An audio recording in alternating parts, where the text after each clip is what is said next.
सितंबर का हो गया आगाज। पाकिस्तान के सियासी मुबस्सरीन और पेशगो माहिरीन एक अरसे से सितंबर को नून लीग की हुकूमत के लिए भारी करार दे रहे हैं। क्या इस बार सितंबर वाकई सितमगर होगा? क्या वाकई ये माह सितंबर साबित होगा? 3 सितंबर को पीटीआई हुकूमत मुखालिफ तहरीक पाकिस्तान मार्च का आगाज कर रही है, तो दूसरी तरफ ताहिरुल कादरी की क़यादत में पाकिस्तान अवामी तहरीक पहले ही शहर शहर अलामती धरनों से अपनी मौजूदगी का एहसास दिलाने में मसरूफ है। दोनों जमातों के दरमियान रवाबित किसी बड़ी तहरीक का पेश क़ैमा भी साबित हो सकते हैं। जमात इस्लामी पहले ही करप्शन के खिलाफ अवामी राब्ते में है और अवामी मुस्लिम लीग के सरबराह शेख रशीद भी हुकूमत मुखालिफ जलसों में अपना वजन डालकर हुकूमत को ललकारते नजर आते हैं। उधर इलेक्शन कमीशन और कौमी असेंबली में वजीर आजम और उनके खानदान की नाअहली के रेफरेंसदार हैं। वजीर आजम और उनके खानदान के अफराद को 6 सितंबर को इलेक्शन कमीशन में जवाबदेही के समन जारी हो चुके हैं।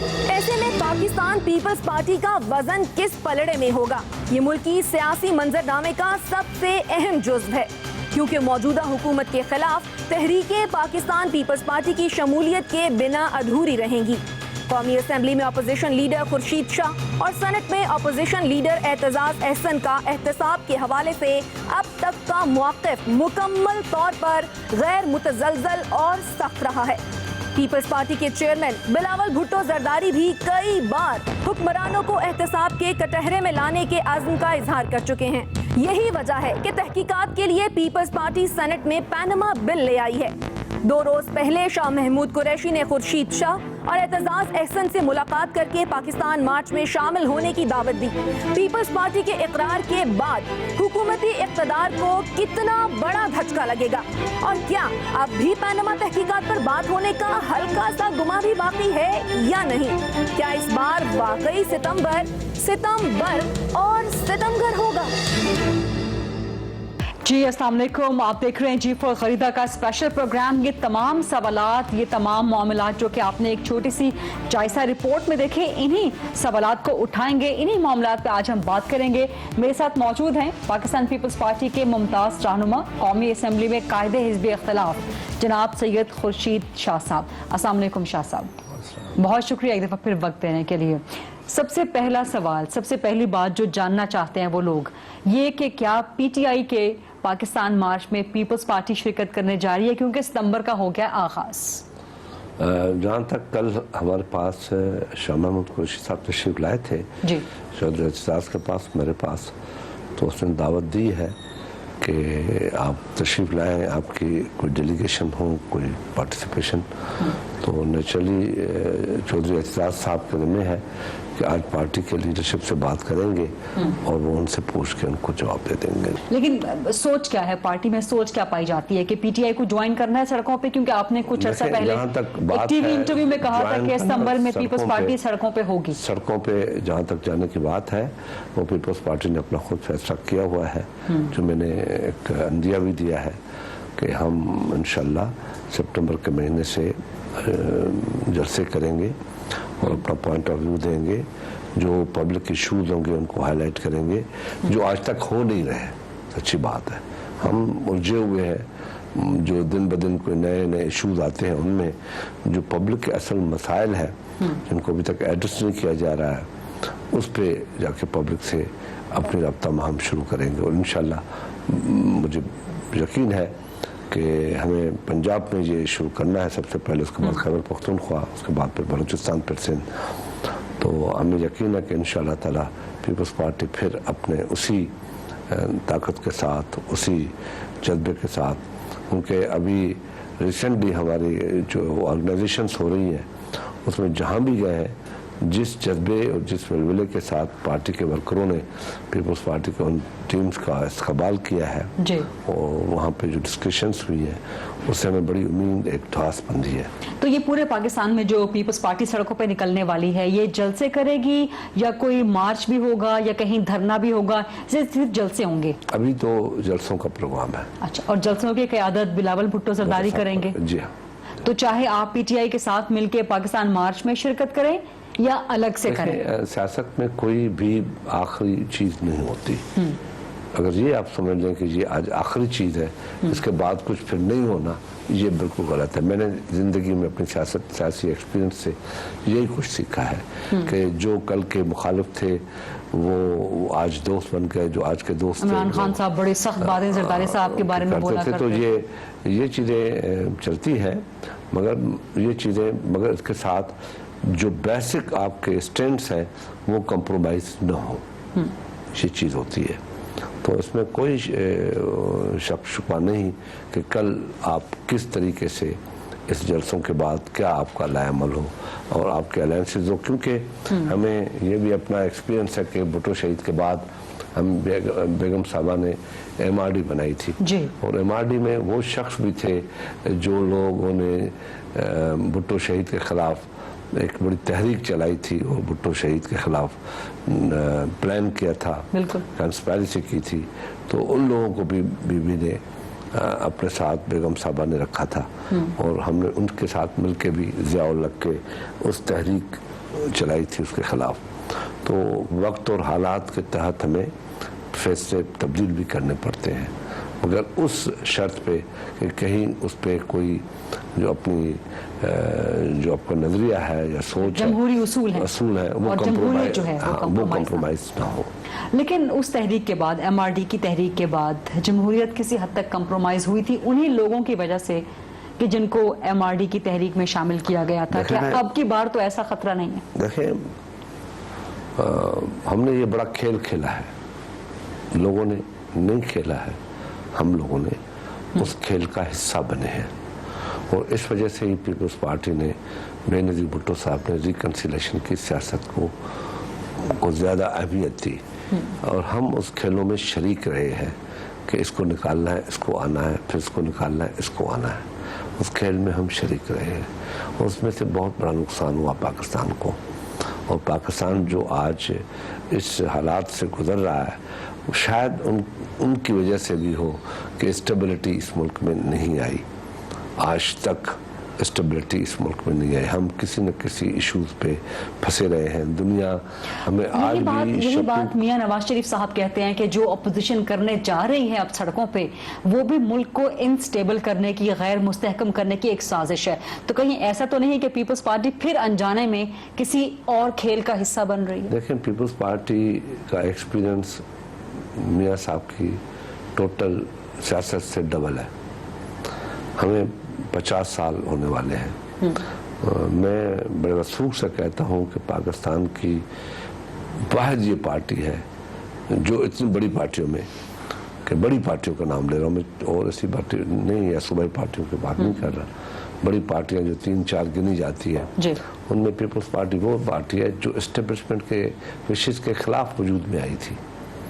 बाकी पार्टियां तो किसी के गोद में बड़ी हुई हैं, किसी के इशारे पे चली है। तो हमें पता है कि हमें क्या करना है, हमें किस वक्त। आपने देखा कि इतना मुखालफत थी हमारी मियां नवाज शरीफ के साथ, जब उसके बाद बुरा में बुरा वक्त आया तो सबसे पहले फ्रंट लाइन में हम खड़े थे। 14 अगस्त 2014 को पीपल्स पार्टी फ्रंट लाइन में खड़ी थी। वो डिजाइन ही हमने किया था वो उनका मुकाबला करने के लिए। और मगर कल की जिनके खिलाफ हम, लेकिन अब आप लकीर के उस तरफ खड़े हैं और फ्रंट लाइन पे ही खड़े हैं। जब हम जिस के खिलाफ, देखिए सियासत कितनी जालिम चीज है, उनके खिलाफ खड़े थे, आज हम उनके साथ अपोजिशन में बैठे हैं। उनके जलसों में भी टोकन पार्टिसिपेशन की बात हो रही है, मार्च में भी जाएंगे, यानी टोकन पार्टिसिपेशन की बात हो रही है। तो उनके पाकिस्तान मार्च में भी जाएंगे। मैंने कहा है कि उसके लिए तो एहतजाज साहब आज बात कर लेंगे। तो ये मैं कहने का मकसद ये है, जो आपको समझाने की बात है कि मियाँ साहब जो कह रहे हैं कि ये उस तरफ लेके जा रहे हैं, तो मियाँ साहब को भी समझना चाहिए कि जो करप्शन के इश्यूज हैं हम उस पर भी तो बात करना चाहते हैं ना, कि भाई करप्शन आखिर कब तक ये मुल्क बर्दाश्त करता रहेगा। और जब पैनामा का मसला आया है तो देखिए इसमें इस बात को अगर आप मीडिया है या इंटेलेक्चुअल्स हैं, हमारे पास कुछ लोग हैं भाग भाग के सुप्रीम कोर्ट जाते हैं, उधर जाते हैं, हम सुप्रीम कोर्ट नहीं गए। हम समझते हैं, हम डेमोक्रेटिक लोग हैं, हम ये समझते हैं कि हमारे लिए जो पार्लियामेंट है ये सबसे बड़ी सुप्रीम है। हम वहाँ बिल लेके गए हैं कि भाई ये करप्शन के खिलाफ, पानामा लीक के खिलाफ जो खुद नवाज शरीफ ने कहा है, ये बातें हैं हम लेके आए। अब वो बिल हम लेके गए, हम सुप्रीम कोर्ट में नहीं गए, अपने हाथ वहाँ नहीं कटवाने जा रहे, मगर क्योंकि वो हुकूमत में है, वो बड़ी ताकत में है, वो तो आपको इख्तलाफ है जो पीटीआई सुप्रीम कोर्ट गई थी वज़ीर आज़म साहब की नाअहली का मामला लेके, पिटीशन लेके, आपको इख्तलाफ है? अब देखें कि उन लोगों ने किस तरीके से उस पिटीशन को वापस किया है, मजाक फ्रिवलस कहकर वापस किया है। तो इसमें हमें क्या उम्मीदें होनी चाहिए? हम क्यों ना अपनी पार्लियामेंट से उम्मीद रखें? हम क्यों नहीं उधर जाके ये बात करें जब हमारे पास ये फ्लोर मौजूद है? आपको तहरीक इंसाफ की पिटीशन पर एतराज़ है? बिलावल भुट्टो साहब ने सुप्रीम कोर्ट का वो एक ऑब्जेक्शन सामने आने के बाद सुप्रीम कोर्ट पर ही तनकीद की अपने एक ट्वीट के जरिए, उन्हें सुप्रीम कोर्ट पर एतराज़ है, आपको पीटीआई के पिटीशन लेकर जाने पर एतराज़ है? मुझे ये डिवीजन क्यों? देखिए, मुझे पीटीआई के पिटीशन लेने पे जाने पे एतराज़ नहीं है, मगर मैं सिर्फ एक आपको मैच कर रहा हूँ बात को कि हम अपने हाथ, क्योंकि हम पार्लियामेंटेरियन हैं, हम डेमोक्रेटिक लोग हैं, हम अपनी जमहूरियत को समझते हैं कि पार्लियामेंट हमारा एक बेहतर फोरम है जमहूरियत के लिए, हम क्यों नहीं उसको यूज़ करें? क्योंकि ये सारे अदारे पार्लियामेंट के मातहत हैं, उसके अंदर आते हैं, पार्लियामेंट ही उस अदारों की छतरी है, उसके नीचे ये अदारे जन्म लेते हैं। तो हम क्यों न उधर जाएं? हम अपने घर में क्यों नहीं दरवाज़ा खटखटाएं? पहले हम वहाँ क्यों नहीं अपने आप को आजमाएं, फिर हम दूसरे रास्ते देखें। लेकिन शाह साहब फिर ये तजाद क्यों नजर आता है? आपने बड़ी अच्छी बात की कि जो भी मामलात हैं पार्लियामेंट में बैठ के सुलझाने चाहिए, क्योंकि आप लोग पार्लियामेंटेरियंस हैं, आपको आवाम ने इसीलिए पार्लियामेंट में बिठाया है कि जो मसले मसाइल हैं वो बैठ के वहाँ पे हल करें। आप लोग सेनेट में कल पानामा का बिल भी ले आए हैं, लेकिन इन सब के बावजूद आप लोग सड़कों पर जाने पर भी मुसर हैं, सड़कों पर जाने पर भी एहतजाज कर रहे हैं। तो ये तजाद क्यों नजर आता है? क्या पीपल्स पार्टी कंफ्यूजन का शिकार है? तहरीक इंसाफ की सोहबत का असर हो गया? देखें, माशाल्लाह आप बड़ी सीजक हैं, बड़ी समझदार हैं, और मैं समझता हूँ आप समझती भी हैं, मगर ये आपका प्रोफेशन है जो आपको कहलवाता है इस किस्म के सवालात।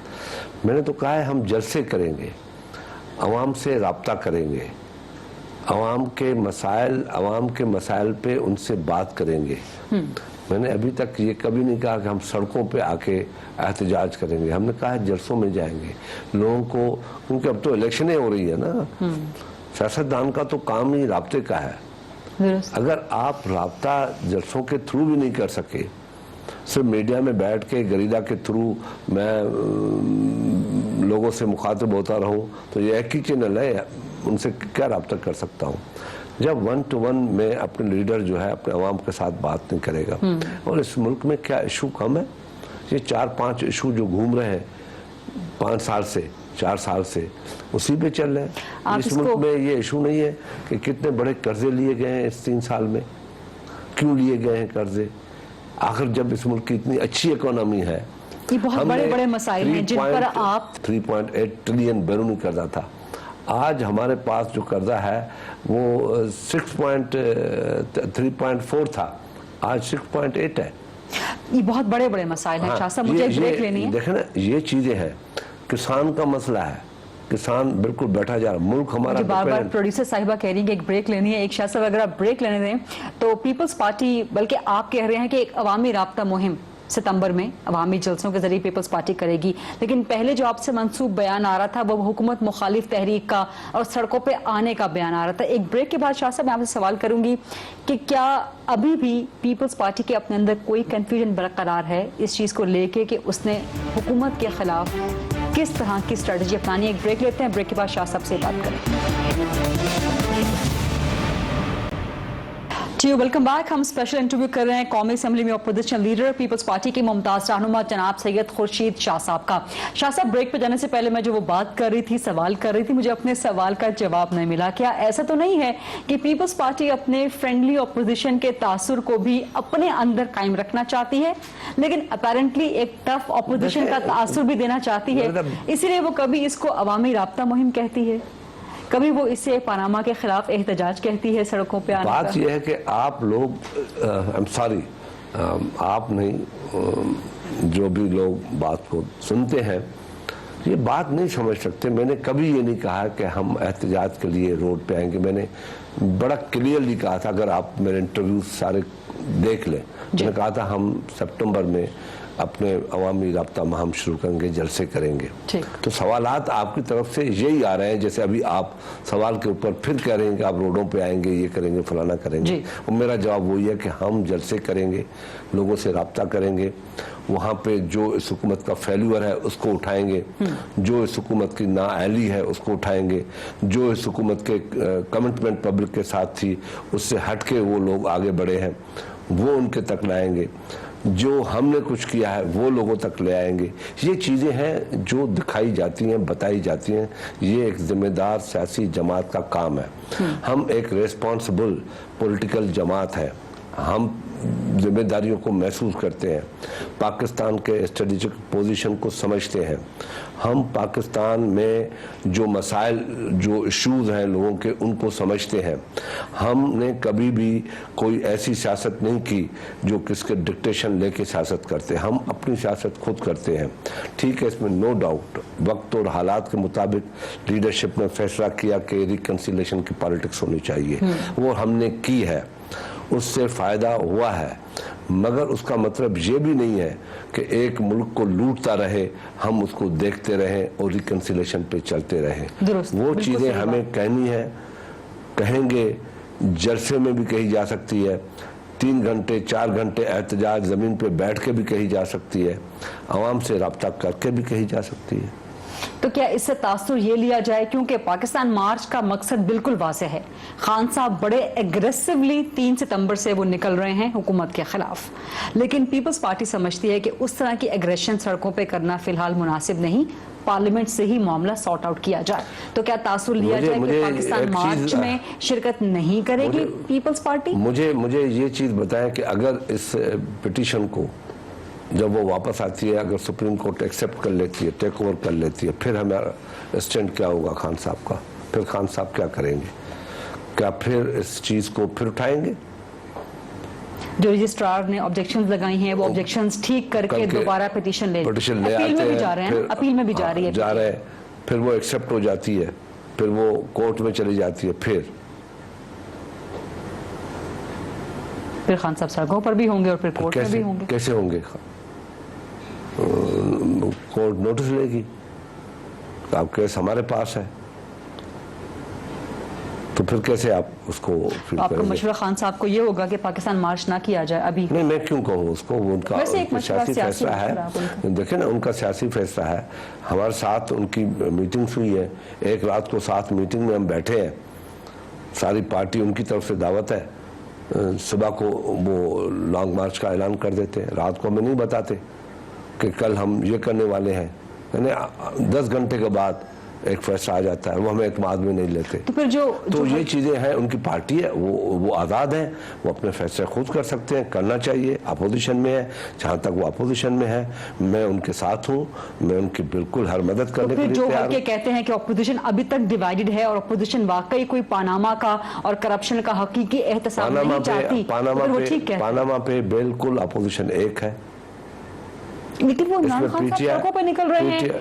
पीपल्स पार्टी अपना पानामा का देखिए, ये पहले दिन से तयशुदा है। जहां तक पानामा का मसला है, जहां तक का पानामा का टीवार्स का मसला है, पीटीआई, पीपल्स पार्टी, बाकी जमातें सारी उस पर एक है। जहां हुकूमत में एहतसाब होना चाहिए, लेकिन तरीका कार क्या हो उस पे हर तरीके कार का नेचुरली हर पार्टी का अपनी सोच है, हर तरीके का इसका हुकूमत फायदा नहीं उठा रही अभी तक? नहीं, क्यों उठा? आपकी डिवीजन का हम आधे सड़कों पे निकल जाते हैं, हम डिवाइड नहीं है, हम डिवाइड नहीं है। कल भी हम एक थे, आज भी एक है। वी आर इन अपोजिशन ना, हम जब अपोजिशन में हैं तो हम डिवाइड नहीं है, मगर क्योंकि हर पार्टी का अपनी अपनी जमात इस्लामी का अपना सोच है, ठीक, वो हमारे साथ है, ANP की अपनी सोच है। इश्यूज पे एक इशू है, उस इशू पे हमें साथ होना पड़ता है। ठीक। एक इशू था जिसपे मुफ्ती महमूद, अजहर खान, वली खान, बेदेंजोज और अदर जमात इस्लामी, JUP, ये सारी जमातें इकट्ठी थी। इशू क्या था? इशू ये था कि ज़िया-उल-हक को जाना चाहिए, मार्शल लॉ ख़त्म होना चाहिए, एक इशू था। मगर जब इलेक्शनों में हर पार्टी गई अपना अपना इशू ले गई, हर पार्टी ने अलग अलग अपने निशान लिए। ये तो एक सिस्टम है, ये तरीका है। ठीक है, जो पीपल्स पार्टी का तरीका है, जैसे आप एक दिन पहले सेनेट में पनामा का इंक्वायरी बिल आप लोग ले गए हैं।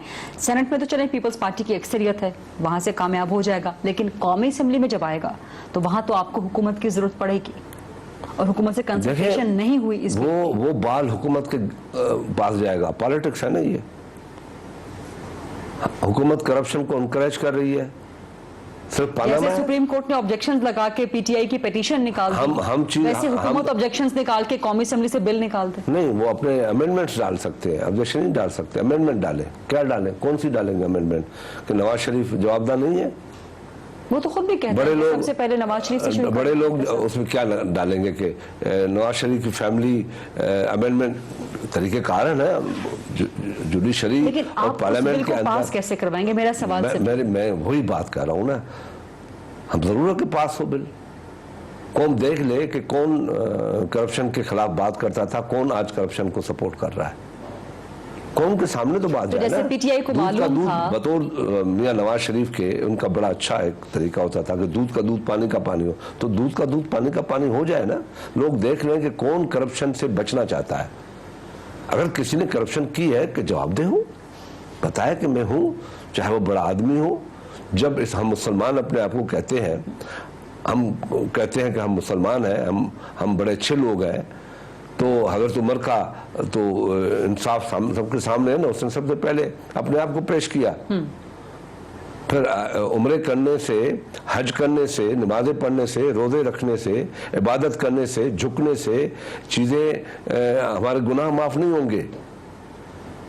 वो को बेफहम जो को पैसे परियां के, वो और कोई बात है जिसको अल्लाह पसंद करे, वो और कोई बात है। ये बातें नहीं है कि सजदे करें, ये बात है आप अमीन है। अमीन की बहुत बड़ी जिम्मेदारी है। इस वक्त वजीर आजम हो या उसकी कैबिनेट हो, वो अमीन है, इस मुल्क की अमीन है। आर्टिकल 62-63 की तरफ आप इशारा कर रहे हैं। मैं 62-63 पे तो जा ही नहीं रहा, ये तो आज के जमाने का निकला हुआ है। मैं मॉरल वैल्यूज के ऊपर जा रहा हूँ। आर्टिकल 62-63 मॉरल वैल्यूज के बारे में ही बात करते हैं। वो तो एक ब्रेक लेने देंगे। शाह साहब से बातें बहुत दिलचस्प हो रही हैं, मामलात बहुत अहम हैं, मुल्की कौमी अहम उमूर पे शाह साहब की तजावीज़ क्या हैं, राय क्या है, पीपल्स पार्टी का तरीक़ाकार और स्ट्रैटेजी क्या है। एक ब्रेक के बाद मज़ीद डिस्कशन कंटिन्यू करते हैं। जी वेलकम बैक। हम बात कर रहे हैं नेशनल असेंबली में अपोजिशन लीडर जनाब खुर्शीद शाह साहब से। शाह साहब, सवाल मैं आपसे करना चाह रही थी कि तहरीक इंसाफ भी अपनी पिटीशन यही सोच के लेकर गई थी सुप्रीम कोर्ट में कि दूध का दूध पानी का पानी हो जाएगा, और उनके लीडर्स कहने लगे कि हमें पता था कि सुप्रीम कोर्ट ने इस पिटीशन को मंजूर नहीं करना, काबिल समाअत नहीं करार देना। आप लोग भी वही स्ट्रैटेजी लेकर जा रहे हैं? नहीं, पनामा का बिल लेके कि आपको मालूम है कौमी असेंबली में हुकूमत इस पे वीटो कर सकती है। कौमी असेंबली और चीज है, कौमी असेंबली सुप्रीम कोर्ट नहीं है। सियासी गिमिक है क्या ये बिल लेके आना? हम ये बिल लेके जा रहे हैं क्योंकि इस हुकूमत जो अपोजिशन में जब थी तो उसने बड़ी वावेला की थी करप्शन की और अपने आप को साफ सुथरा समझ रहे थे कि हम साफ हैं। हम ये बिल लेके जा रहे हैं। अब हुकूमत की मर्जी है कि ये बिल जो करप्शन के खिलाफ है, इसमें दो चीजें हैं, या तो उसको धड़ाम से रिजेक्ट कर दे, वीटो कर दे, रिजेक्ट, या उसमें अमेंडमेंट डाले और अपनी अमेंडमेंट पास करवाए, और उसके बाद फिर वो सेनेट में जाए। फिर उसके बाद वो फिर अगर सेनेट उसको अमेंडमेंट को नहीं मानती फिर वापस जॉइंट सेशन में आए। तो ये ऊंट कहीं तो बैठेगा ना, ये ऊंट एकदम मरेगा नहीं। वो लेकिन बैठेगा हुकूमत कि- जो अपने अमेंडमेंट्स देगी वो वहीं पर बात ले जाएगी जहां पे आपकी TOR कमेटी की बैठकें हो रही थी। हाँ, तो चले जाए। अगेन वो वहीं पे एक सीट फंस जाएंगे। ले जाए, ठीक है। वो कहेंगे फिर आकर बैठे, फिर आके बातचीत। नहीं ले जाए, फिर वो सेनेट में जाएगा ना, कानूनन सेनेट में जाना है, सेनेट में जाएगा, सेनेट उस पर बहस करेगी, सेनेट उसको अगर पास अपने करती है। अमेंडमेंट्स लाने के लिए हुकूमत अगर आपसे बातचीत करना चाहती है फिर बैठने को तैयार होंगे हुकूमत? अगर हुकूमत अपनी अमेंडमेंट ले आती है हमारे बिल में, हमसे अगर बात करती है तो हम बात करेंगे, क्यों नहीं बात करेंगे। हमारा तो टारगेट है करप्शन खत्म हो, कोई ऐसा बिल ले आए। अभी सुप्रीम कोर्ट ने भी इनके जब इन लोगों ने रेफरेंस भेजा तो उसने कहा था ट्रुथलेस है, ये जो भी आपने भेजा है बिल, ये तो ट्रुथलेस है, इससे तो कुछ नहीं कर सकते हम। सुप्रीम कोर्ट ने खुद कहा है। अब सुप्रीम कोर्ट क्यों वापस करे? अब सुप्रीम कोर्ट की अपनी भी अन्ना का मसला है ना, मुल्क की बड़ी अदालत है, उसको भी पाकिस्तान के 20 करोड़ आवाम को जवाबदेह होना है, उसको भी दुनिया में दिखाना है कि हम सुप्रीम कोर्ट है, हमारे पास इंसाफ होता है, हमारे पास लोग आते हैं। ये सब लोग हम इम्तिहान में है कि हम कितने सिंसियर हैं करप्शन खत्म करने में, अदारे कितने सिंसियर है। लेकिन ऐसा क्यों लग रहा है, ऐसा क्यों महसूस हो रहा है, अवाम को ये महसूस हो रहा है क्योंकि 3 अप्रैल को आप बात मेरी कंप्लीट होने दें। आप ये क्यों समझते हैं कि मियां नवाज शरीफ इस बिल को रद्द कर देंगे? ये क्यों नहीं समझते हैं कि वो आ जाएंगे, नहीं जी मैं पेश होता हूँ, करो बिल पास? वो तो पहले भी पेश थे, नहीं है ना। वो तो अपनी पहली स्पीच जो उन्होंने कौमी असेंबली में की उसके थी, बाद तो TOR पनामा के बाद, उसके बाद TOR की बैठक तक वो लेके यही कहते रहे कि मैं तैयार हूं। मगर उनकी पार्टी ने कहा नहीं, वो नहीं। जो TORs पे थे उन्होंने कहा नहीं। भाई सिंपल सी बात है, सिंपल सी बात है। वो कहते मियां साहब इसमें है ही नहीं। मैं मानता हूं मियां साहब नहीं है, एग्जैक्टली मैं मानता हूं नहीं है मियां साहब, बिल्कुल नहीं है। अगर मियां साहब नहीं है तो मियां साहब को 2 मरतबा नेशन को मुखातिब होने की क्या जरूरत पड़ गई? मियां साहब को नेशनल असेंबली में आके ये क्यों कहना पड़ा कि मैं हाजिर हूं? क्योंकि ऑपोजिशन वज़ीर आज़म का नाम लेके आ रही थी। नहीं, मियां साहब ने खुद, आप मुझे सिर्फ इतना बता दें कि इस स्कैंडल आने से पहले कोई अपोजिशन ने ये इशू उठाया?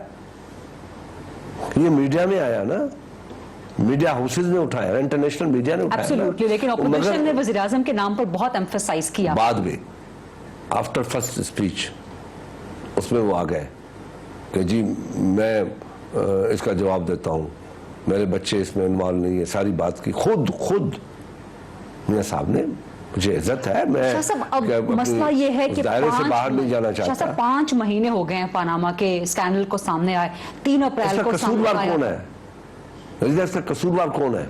हुकूमत क्यों अवॉइड करना चाहती है? अवाम को ये तासुर मिल रहा है कि ऑपोजिशन सर्कल्स में घूम रही है, कभी सड़कों पे जाती है, कभी पार्लियामेंट में जाती है, कभी सुप्रीम कोर्ट जाती है, कभी इलेक्शन कमीशन जाती है। अभी 6 को वज़ीर आज़म साहब ने जवाब देना है इलेक्शन कमीशन के सामने वैसे, लेकिन अवाम को महसूस हो रहा है कि ऑपोजिशन एक सर्कल में घूम रही है। इन फुल फेथ आपको लगता है कि पनामा का कोई हिसाब किताब हो सकेगा? मैं समझता हूँ इस वक्त जो बिल हम लेके गए हैं जी, उसका रिजल्ट आपके सामने आएगा। जो हम जिस स्पिरिट के साथ लेके गए, और मैं ये भी कहना चाहता हूं कि ईमानन हम इस बात में है कि इस मुल्क में कोई बेहतर कानून हो, और आखिर कब कोई कैसा भी बंदा आए और इस मुल्क में इस करप्शन का खात्मा करे। शाह साहब एक ब्रेक लेनी है छोटी सी। शाह साहब कह रहे हैं कि जो पीपल्स पार्टी पनामा का बिल सेनेट में लेके आई है उसका रिजल्ट पॉजिटिव नजर आएगा। वो पीपल्स पार्टी जो कि करप्शन के इल्जामात से अभी तक निबर्द आजमा है, वो करप्शन के खिलाफ कोई ठोस जंग चाहती है और ठोस नतीजा भी चाहती है, लेकिन कैसे? क्या सितंबर इस बार हुकूमत के लिए सितमगर होगा? इसका जवाब लेंगे शाह साहब से। वेलकम बैक जी। खुसूसी इंटरव्यू कर रहे हैं हम पनामा पे और बहुत से अहम कौमी और मुल्की उमूर पे अपोजिशन लीडर सैयद खुर्शीद शाह साहब से। शाह साहब, सितंबर का आगाज हो गया है, आपको लगता है कि इस बार ये सितंबर हुकूमत के लिए सितमगर होगा? ये हुकूमत के अपने फैसलों पे डिपेंड करता है कि हुकूमत फैसले कैसे करती है। कोई APC होने का इम्कान है अपोजिशन की पनामा पर? नहीं अभी तक। शेख रशीद साहब कुछ राब्ते वगैरह कर रहे थे कि नहीं, APC वगैरह हो जाए? अभी तक कोई ऐसा मसला कोई हुकूमत ने भी राब्ता नहीं किया ऑपोजिशन के साथ? जी नहीं, अभी तक फिलहाल आपका जो बिल आया है उसके बाद से नहीं किसी किस्म का कोई बिल राब्ता? तो अभी चला गया पार्लियामेंट में, अभी तो बात वहीं होगी पनामा के हवाले से, क्योंकि पनामा में। एक चीज़ बताऊँ ना कि मैं भी सही बात है, मैं आपको पता तो है, इल्म तो है कि पनामा में हुकूमत आखिर में अपोजिशन इतनी नीचे आ गई कि हुकूमत 4 पॉइंट लेके आई, 3 अनमन मान लिए, चौथी में कहा कि कुछ हमारी चीज़ें डाल दी, बात नहीं बनी। वो चौथा पॉइंट कौन सा था वो अभी तक ऑपोजिशन आवाम के सामने लेकर? वो सिंपल था कि क्योंकि 650 लोग इसमें है, इन्वॉल्व है, बाकी भी आप लोग बिलाशत डालें, कोई एतराज़ नहीं है, ठीक, जिसका अच्छा है एहतसाब कर लें। ठीक, जिसमें कहा गया कि फिर दूसरा आपकी पार्टी का भी होगा, हाँ बिल्कुल होना चाहिए, बिल्कुल होना चाहिए। पीपल्स पार्टी को कहा गया कि तहरीक इंसाफ को कहा गया? हमें कहा गया, पीपल्स पार्टी को कहा गया, और तहरीक इंसाफ को भी कहा गया कि सब हो, तो सब ने ये कहा कि ठीक है हमसे लिखवा लो। फिर उसके बाद क्या हुआ? उसके बाद फिर उन लोगों ने कहा कि मियाँ नवाज शरीफ का नाम नहीं होगा इसमें। उन्होंने कहा मियाँ नवाज शरीफ का नाम नहीं होगा, मगर जिनका नाम होगा उनका वालिद का नाम मियाँ नवाज शरीफ है, तो अल्टीमेटली वो डिपेंडेंट है, बात घूम के वहाँ पे आएगी, तो नवाज शरीफ तो आएगा, वहाँ पे बात नहीं बनी। अब देखते हैं आगे बात कैसे बनती है। खासतौर पर पीपल्स पार्टी को अपने पानामा बिल से बड़ी तवक्कुआत हैं। कुछ बात MQM के हवाले से हो जाए। शाह साहब, आपको MQM का मुस्तकबिल क्या नजर आता है? देखिए, मैं कल भी एक बात की थी कि पहले बड़ी कोशिश की गई कि MQM -1 हो जाए, अल्हम्दुलिल्लाह खुद ब खुद वो -1 हो गया। मैं आपको बता दूं, वो ठीक है या गलत है? मैं यही दफातर अगर मुत्तहदा के अपने मेयर आ गए, उनको लिख के भेजा जाए कि दफातर घेरे जाए, तो देखा जाए वो गिरवा रहे हैं नहीं गिरवा रहे हैं। एक दूसरा ये है कि मुत्तहदा ने पहली मरतबा ओपनली अल्ताफ हुसैन से अलहदगी का ऐलान किया है, first time in history of Muttahida. इससे पहले 92 में अल्ताफ हुसैन ने खुद किया था, वो खुद करते थे फिर आ जाते थे खुद मगर पहली मरतबा from this side of the line जो सेकंड लाइन है, उन्होंने, और वो लीडरशिप उन लोगों ने अपने हाथ में ले ली है। अब मैं अपना जो मेरा व्यू है, मेरी सोच है, मैं ये चाहता हूँ कि उनको काम करने दिया जाए, उनको चलने दिया जाए माइनस अल्ताफ। और अल्ताफ हुसैन का मुस्तकबिल क्या हो? ये चीज छुप नहीं सकेगी, 5-6 महीने के अंदर ओपन हो जाएगी। क्या इनके पीछे अल्ताफ हुसैन है या नहीं है, या अल्ताफ हुसैन की सियासत इनके साथ चल रही है या नहीं चल रही है, लेकिन शाह साहब, या इंडिपेंडेंट है या नहीं है। अल्ताफ हुसैन साहब का सियासी मुस्तकबिल क्या होना चाहिए और रियासती कार्रवाई में ताखीर क्यों हो रही है उनकी? देखें, जहाँ तक रियासती कार्रवाई है वो हुकूमत को बड़ी तेजी के साथ करना चाहिए, मगर एक मुस्तकबिल ये नज़र आता है अल्ताफ हुसैन का कि वो पाकिस्तान की सियासत से मैं नहीं समझता कि कभी फिर इन हो सकेगा कोई। मैं बिल्कुल वाज़े तौर पे ऐलान कर रहा हूँ कि जो अल्ताफ के साथ सिंपैथीज रखेगा या उसके साथ जाएगा वो पाकिस्तान का दोस्त नहीं होगा, दुश्मन होगा। ये बड़ी क्लियर बात है। और अब MQM ने बिल्कुल खुले आम ये बात कह दी है कि हम अल्ताफ हुसैन के साथ हमारा कोई ताल्लुक़ नहीं है, हमारा कोई उनकी सियासत से वास्ता नहीं है, कोई उसकी स्टेटमेंट से ताल्लुक़ नहीं है, कोई हम उनका जलसा नहीं करा सकते, कोई ताल्लुक़ नहीं है। तो उनको काम करने दिया जाए, उनको तोड़ा ना जाए, तोड़ने से फ़ायदा नहीं होगा। फिर तोड़ने का फ़ायदा अल्ताफ हुसैन को और उन लोगों को होगा जो बाहर बैठ के पाकिस्तान के ख़िलाफ़ सियासत कर रहे हैं। ये उनको सपोर्ट मिलेगी कि वो यहाँ के बंदे जो है फिर वो उनकी तरफ देखेंगे, इनको नहीं देखेंगे क्योंकि ये टूट जाएंगे। अभी पकड़ के अगर वो आप PSP में उनको डालते जाएंगे तो वो कुछ सियासत में उनको पढ़ने लग जाएंगे, वो साफ़ नहीं हुए। तो इस किस्म की सियासत से पाकिस्तान की रियासत हमेशा कमज़ोर रही है और कमज़ोर होती जाएगी। ये तोड़ फोड़ नहीं करनी चाहिए। अब चाहिए कि रियासत को बचाने के लिए सिविलियन की की सियासत को मानना भी चाहिए इस्टेब्लिशमेंट को, और सिविलियन के साथ सपोर्ट में जाना भी चाहिए। अदरवाइज सिविलियन की सियासत एक हो और इस्टेब्लिशमेंट की सियासत और हो, क्योंकि अल्ताफ़ हुसैन को बनाने वाले कौन है? एक सवाल ये है, अल्ताफ़ हुसैन को बनाने वाली इस्टेब्लिशमेंट है, ज़ियाउल हक है, परवेज़ मुशर्रफ है, इन लोगों ने उनको बनाया। और वक्त और हालात पे सियासी पार्टियों ने भी हालात को संभाल के उस वक्त चलाने के लिए इसको एमक्यूएम को अपने साथ रखने की कोशिश की। आपने बड़ी अच्छी बात की है, और इसी से जुड़ा हुआ मुझे एक सवाल भी जहन में आया है। मैं आखिर में चाहूंगी कि आप उसका जवाब ज़रूर दें। आपने जो कहा कि एमक्यूएम को बनाने वाले, अल्ताफ़ हुसैन को बनाने वाले एस्टैब्लिशमेंट हैं। वसीम अख्तर साहब पे 12 मई का मुकदमा चल रहा है, और वसीम अख्तर साहब ने अभी चंद दिन पहले जब वो जेल से निकले तो उन्होंने कहा कि अगर मर्द के बच्चे हो तो 12 मई का मुकदमा मुशर्रफ पर बनाकर दिखाओ। 12 मई का मुकदमा मुशर्रफ पर बनता है? देखें, 12 मई का मुकदमा तो मुशर्रफ के ऊपर बनता है नहीं बनता है। मुशर्रफ के ऊपर तो आर्टिकल 6 लगा हुआ है, उसको तो आपने रेड कारपेट पे बिठा के बाहर भिजवा दिया। कोर्ट ने कहा कि खुद हुकूमत फैसला करे, वो फैसला ये हुकूमत ने कर दिया कि तुम जाओ। चीख चीख के असेंबली में कहे जा रहे थे कि रेड कॉर्पोरेट रिसेप्शन देख के मुशर्रफ को पीपल्स पार्टी ने बाहर भेज दिया। भाई, हमने तो उनसे सदारत छीनी और कहा जा पाकिस्तान से। फर्स्ट टाइम हिस्ट्री में कोई फौजी जनरल को आपने एक सिविलियन गवर्नमेंट ने हाथ से पकड़ के कहा हो कि जाओ बाहर, निकलो इधर से। मगर इन लोगों ने तो बड़े ताकतवर शेर थे ना, हम तो शेर नहीं है ना, वो तो शेर थे। शेरों ने दुम छुपा के कह दिया कि गुरु बाबा तुम बाहर चले जाओ। आर्टिकल 6 लगा हुआ है, इसलिए तो जो मुतालबा करता है कि अल्ताफ़ हुसैन पे आर्टिकल 6 लगाओ, मैं कहता हूँ ये क्यों मजाक करते हो पाकिस्तान के आइन के साथ। आर्टिकल 6 ने क्या किया है, क्या बचाया इससे? जुल्फ़िकार अली भुट्टो को फांसी पे चढ़ा दिया आर्टिकल 6 ने। वक्त भी खत्म हो रहा है मेरे पास, वक्त भी खत्म हो रहा है। शाह साहब की बातें बहुत ज़बरदस्त हैं। एक और नशिस्त आपके साथ जल्द होनी चाहिए इन तमाम मामलों पे बात करने के लिए। सैयद खुर्शीद शाह साहब, कौमी असम्बली में अपोजिशन लीडर, मुख्तलिफ अहम मामलात पे बहुत ज़बरदस्त अपनी राय और तजावीज़ दे रहे थे प्रोग्राम में।